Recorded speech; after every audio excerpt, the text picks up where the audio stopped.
Hey everyone, welcome back to Chapters Create Character. I'm your host, Legend Lore, and today we're going to be reading another scary story time with you guys. If you're scared, grab a flashlight, but let's tune in for a spooky night.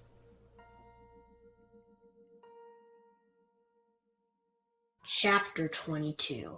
We'll bury him, Chris said. Huh? Lindy stifled a yawn. They had been whispering together for what seemed like hours as they tried to come up with a plan. They could hear the dummy's muffled cries from inside the closet. We'll bury him under that huge mound of dirt, Chris explained, her eyes going to the window. You know, next door, at the side of the new house? Yeah, okay. I don't know, Lindy replied. I'm so tired. I can't think straight. She glanced at the bedside table clock. It was nearly 3:30 in the morning. I think we should wake up Mom and Dad, Lindy said, fear reflected in her eyes. We can't, Chris told her. We've been over that 100 times. They won't believe us. If we wake them up, we'll be in even bigger trouble. How could we be in bigger trouble? Lindy demanded, gesturing with her head to the closet where Mr. Wood's angry cries could still be heard. Get dressed, Chris said with a renewed energy. We'll bury him under all that dirt. Then we'll have never to think about him again. Lindy shuddered and turned her eyes to her dummy, folded up in the chair. I can't bear to look at Slappy anymore. I'm so sorry. I got us interested in dummies. Shh, get dressed, Chris said impatiently. A few minutes later, the two girls crept down the stairs in the darkness. Chris carried the suitcase in both arms, trying to muffle the sound of Mr. Wood's angry protests. They stopped at the bottom of the stairs and listened for any sign that they had awakened their parents. Silence. Lindy pulled open the front door and they slipped outside. The air was surprisingly cool and wet. A heavy dew had begun to fall, making the front lawn glisten under the light of a half moon. Blades of wet grass clung to their sneakers as they made their way to the garage. As Chris held on to the suitcase, Lindy slowly, quietly pulled open the garage door. When it was halfway up, she ducked and slipped inside. A few seconds later, she emerged carrying a large snow shovel. This should do it, Lindy, she said, whispering even though no one was around.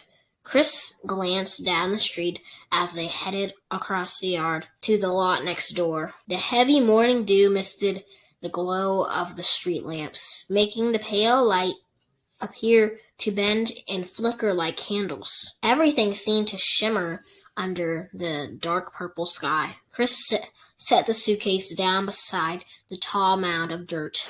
We'll dig right here, she said, pointing toward the bottom of the mound. We'll shove him and cover him. I'm warning you, Mr. Wood threatened, listening inside the suitcase. Your plan won't work.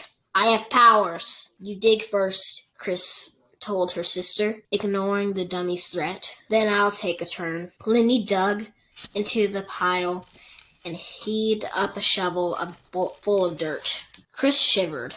The heavy dew felt cold and damp. A cloud floated over the moon, darkening the sky from purple to black. Let me out! Mr. Wood called. Let me out now, and your punishment won't be too severe. Dig faster, Chris whispered impatiently.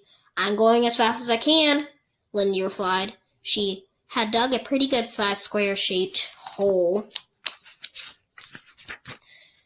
at the base of the mound. How much deeper, do you think? Deeper, Chris said. Here, watch the suitcase. I'll take a turn. She changed places with Lindy and started to dig. Something scampered heavily near the low shrubs that separated the yards. Chris looked up, saw a moving shadow, and gasped. A raccoon, I think, Lindy said with a shudder. Are we going to bury Mr. Wood in the suitcase? Or are we going to take him out? Think Mom will notice the suitcase is gone? Chris said, tossing a shovelful of wet dirt to the side. Lindy shook her head. We'll never use it. We'll bury him in the suitcase, Chris said. It'll be easier.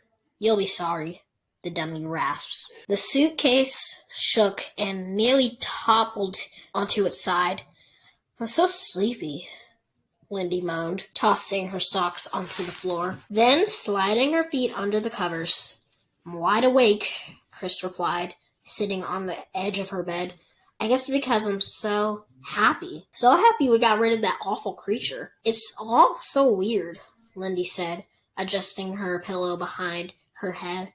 I don't blame Mom and Dad for not believing it. I'm not sure I believe it either. You put the shovel back where you found it, Chris asked.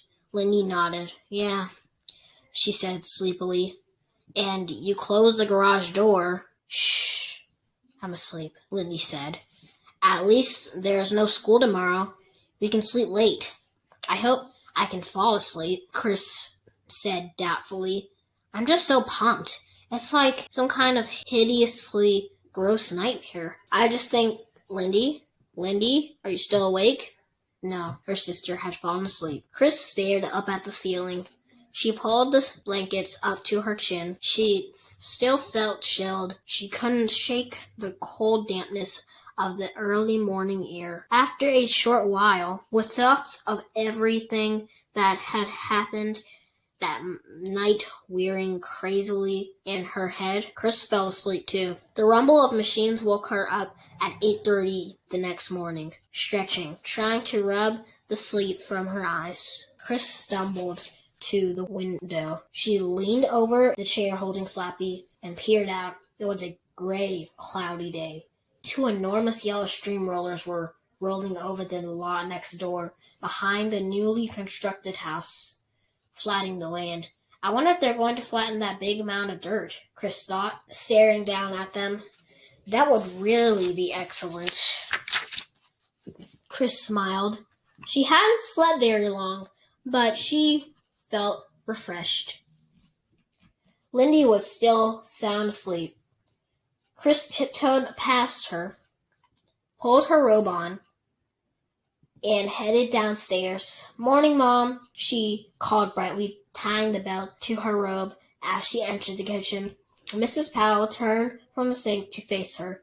Chris was surprised to see an angry expression on her face. She followed her mother's stare to the breakfast counter.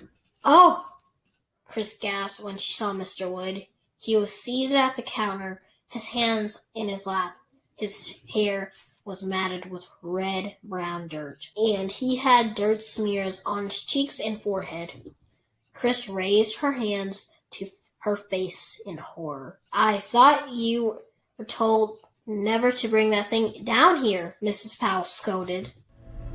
What do I have to do, Chris? She turned angrily back to the sink. The dummy winked at Chris and flashed her wide, evil grin.